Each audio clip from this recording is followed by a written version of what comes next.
Well, welcome back everyone. As you can see here behind me, I got the steam engine here in the shop. I had to do a few minor adjustments since we got back from Shawnee's show.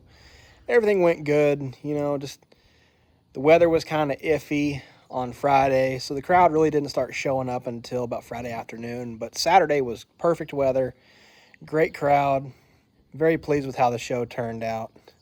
I was going to do some filming, but just got so busy with the mill and just being our first real public outing with the mill. It was kind of a feeling it out, so filming got put on the back burner for that.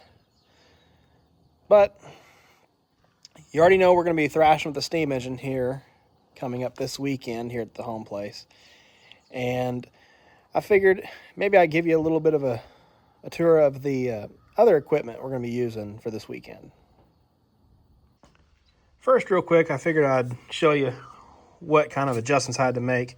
While we was at Shawnee, this right in here, this bolt right here had loosened off here in the eccentric, and it started having a bit of a knock.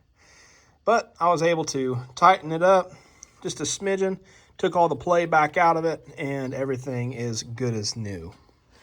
So we'll give it some fresh grease, and a little bit of oil right up here in the oil hole, and we should be ready to rock for this weekend. Well, let's go down to what would be on the other end of the belt, the thrashing machine. And as you can see here, this is our 1920 Southwest thrashing machine. It's built in 1920. And it was made actually somewhat locally, made here in Oklahoma City. Kind of a neat design. Everything is all chain driven, except for just a couple of belts. And this is a hand feed separator, and it has a neat conveyor stacker. So this would have been really designed to be pulled with like a 6 or an 8 horse gas engine. And instead of having straw walkers, it has these, I don't know really what you'd call them, I guess these extra cylinders that continuously thrash through your screening. And these all rotate. There are 6 of them total, I believe. 5 or 6 of these cylinders. And you can see here's the end of the shaft of one. Here's another connected to a chain to the next. And there's another one over here. And this one and this one are tied together on the other side with a chain from those two. And then this one here and this one here are tied together on the other side of the chain, which you've seen.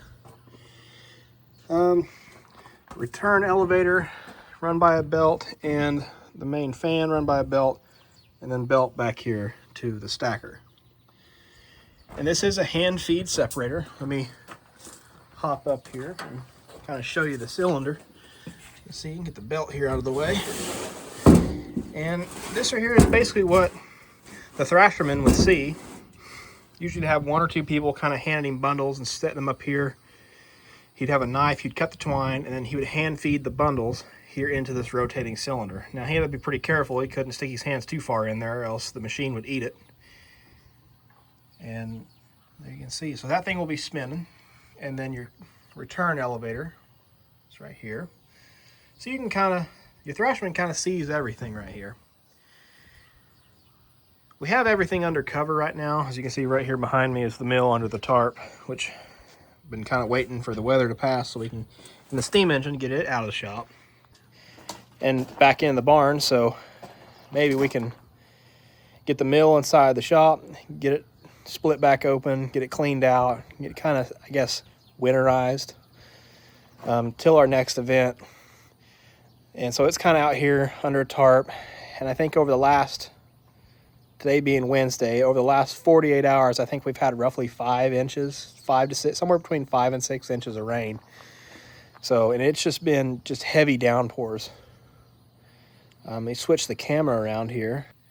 And if you notice anything missing in the wheat field, and well, that's the shocks. Paying attention to the weather, all the shocks, Dad and I and the wife, we all loaded all the shocks up and onto a trailer and got them moved into a barn. That way they won't get any rain on them, so that way they'll be dry and ready for Saturday. And speaking of the 5 to 6 inches, the corn's loving it.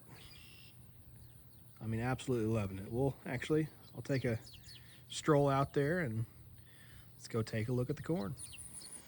First off, we'll stop here at the sweet corn. And before you judge me on all the weeds and the grass, that I can say was not my fault. The sweet corn just never got tall enough to really canopy. So, I mean, granted, the same exact row spacing and seed spacing as the Jimmy Red, which we'll go see that here in just a second. And looks like we got one more ear. Been battling those tomato worms real bad, and actually it's kind of over here off the side. You can see how much rain we got. There's still water standing here in that open furrow. But the sweet corn, which I'm almost 80% certain that its poor performance was my fault. And I'm perfectly okay with that, knowing that. I mean, I really do. I feel like I put it in the ground too early. And the ground wasn't quite ready to be planted in. But this is our yellow dent here. And also same situation. One side of the planter, which I've stated in previous videos, one side of the planter jammed up, so it missed a row. But the row that is coming up is looking really good. I think they're still close enough that whenever they do finally tassel, they will pollinate each other.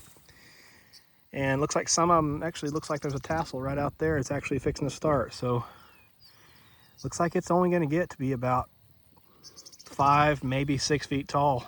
So I don't know. But our hybrid, on the other hand, the one we're trying to cross, they're, I don't know, not looking too good either.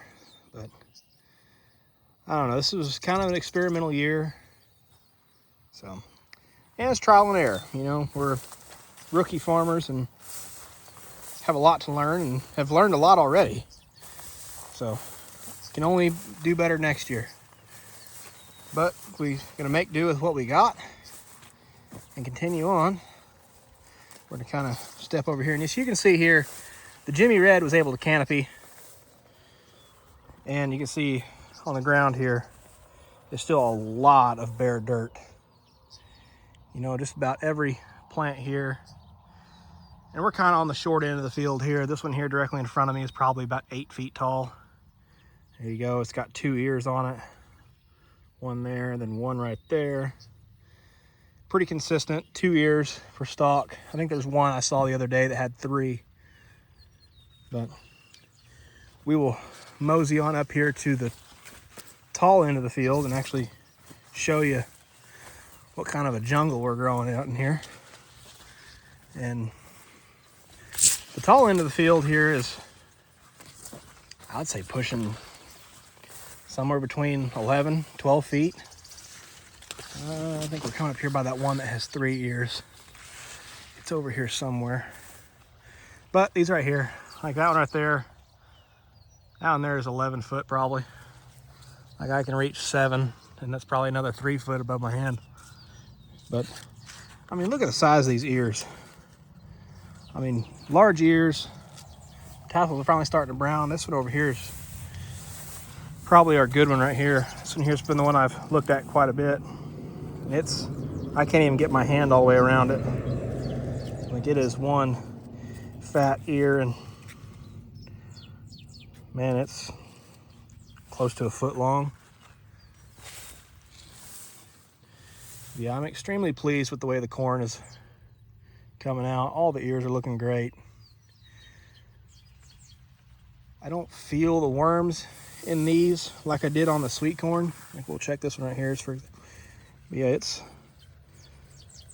Yeah, nice and solid ear. I mean, really, if I wanted to, I could probably pick a couple of these here that's got the brown tassels, the brown silks, actually, to correct my verbiage. A couple of these here, it's got brown silks. We could probably pick these and actually try to eat them just to see what the field corn tastes like when it's in its milk stage.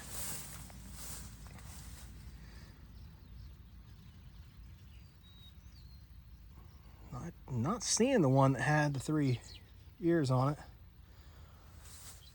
I'm not sure if I'm just missing it, if I'm in the wrong spot of the field, or what. Yeah, we'll go out here just a little bit farther up yonder here. Yeah, here's our tall boys. This one here, easily 12 foot. So,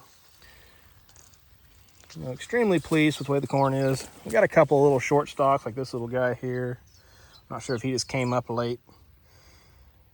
You know, one of the channels that I watch, Deep South Homestead, you know, Danny and Wander's an older couple that does a lot of corn, and you know, he's got a lot of corn experience, so I've kind of used some of his videos